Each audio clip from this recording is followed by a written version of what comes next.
குயில் ஆடாத மயில் நானாக இருந்தேனே. பூவோடு வரும் காற்றாக என்னை நீ சேர தெளிந்தேனே.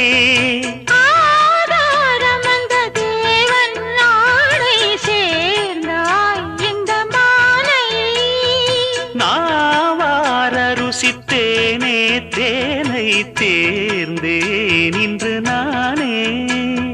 வந்த துணையே வந்து அணையே, அந்த முள்ள சந்திரனை சொந்தம் கொண்ட சுந்தரியே. சாமி கிட்ட சொல்லி வச்சு சேர்ந்தது இந்த செல்ல கிளியே.